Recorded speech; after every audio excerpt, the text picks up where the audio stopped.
Hi, I'm Donna Perigin from Jacksonville State University, and today we'll be discussing gas chromatography mass spectrometry as it is discussed in Chapter 15 of the Klein Organic Chemistry textbook. So this is Chapter 15. This is section 15.8 in the Klein textbook, and mass spectrometry is the topic that we're going to talk about today. And first of all, I'd like to talk about how mass spectrometry is used and what it's used for. So mass spectrometry is used primarily to determine the molecular weight of a compound or the molar mass of a compound and hopefully its molecular formula. And so we're going to learn to determine the molecular formula from the given molar mass, which is indicated by the mass spectrum. And so this is also used in industry or like in forensics labs to not just get your molecular formula, but to actually get the real formula for the compound, so the actual structural formula, by running a spectrum against a library of known compounds, and then the machine will actually spit out the formula for the compound that or the actual structural formula for the compound that is being sampled. And so you might say, well, why do I need to know this then? Because there could be a library that I can run all these compounds against, and I won't even need to know how to do this. The computer's going to do this for me when I'm actually out there in the job. Well, that's not completely true, because every day there are new compounds being discovered or being synthesized, especially in clandestine drug labs that are trying to get around the law by synthesizing derivatives of active drug compounds. Those may not come up in a library. There may be something similar in the library that can give you a hint of what you have, but the actual molecule may not be there. So we're going to learn to use mass spectrometry just as one tool in our toolbox of integrated spectroscopy to help us determine the molecular formula and give us some keys about how that molecule is put together.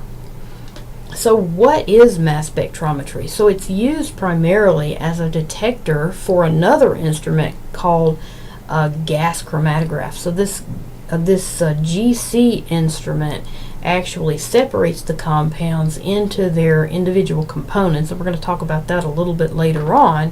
And then these components each hit the detector, and that detector is actually a mass spectrometer, and that is what we're going to talk about now. So how does the mass spectrometer work? Well, the compound is injected into the instrument, and usually this is done by an auto sampler, and we have one in our department. It can be done manually. The compound is injected, and then it's vaporized, and then it's hit it's ionized somehow. Usually it's hit by an electron beam, and we'll see that in just a minute.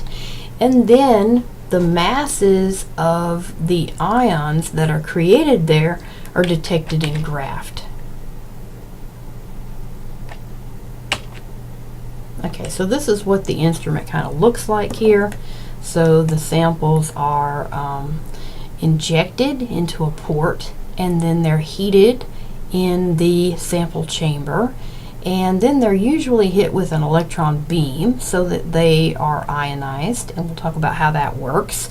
Then the carrier gas carries them through this magnetic field where they are deflected. The ions will be deflected, and they'll hit the detector, and they'll hit the detector according to their mass to charge ratio. So remember, these are ions, and normally the ion is going to be in a +1 state.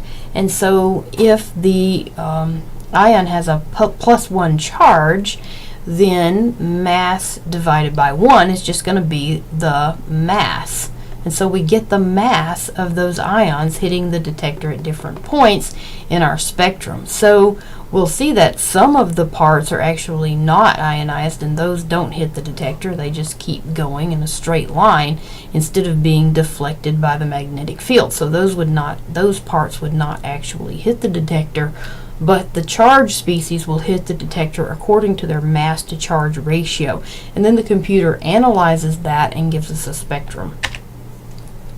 So how does this work? Well, our molecule is injected into the instrument and hit by a beam of electrons. So this is a very high energy beam of electrons, about 70 electron volts, and it can cause an electron to be ejected from the molecule. So what happens if a molecule loses an electron? If it loses an electron, it's going to become a radical because it's lost an electron, so that electron is no longer paired. It's missing an electron, and because it's missing an electron, it's going to have a +1 charge. So electrons have a -1 charge. If it's missing an electron, it's going to have a +1 charge. Okay, so we've formed a radical cation. The radical cation represents what's called the molecular ion. So our molecular ion, and that can be represented as an M+ dot, or our M+ for molecular ion. Okay, so here we have this again. We have a beam of electrons hitting our molecule, forming a radical cation. If the radical cation remains intact, then that will go ahead to hit the detector as the molecular ion with the molecular weight of the molecule. Why? Because the electron that was ejected basically has a negligible weight. It doesn't count toward the molecular weight. So we can actually get the molecular weight of the molecule if it remains intact by doing this procedure. So we get the molecular weight of the molecule as the parent ion. And usually that molecule is also going to undergo some type of fragmentation, and we'll see that fragmentation pattern also as part of the spectrum. So we're going to see hopefully the parent ion intact, and we're going to see parts of the molecule also in the spectrum, so fragments of the molecule. So the molecule can fragment, and when it does, it's going to fragment into a radical and a cation. So the cations are going to be deflected by the magnetic field, and the radicals will just keep going straight through the magnetic field undeflected. So we're going to be detecting the cations but not the radicals. Not the not the uncharged radicals. Alright, so the most important piece of information that we can get is the molar mass of the compound, and therefore the molecular formula. So we're going to see how to use mass spectrometry to calculate the molecular formula.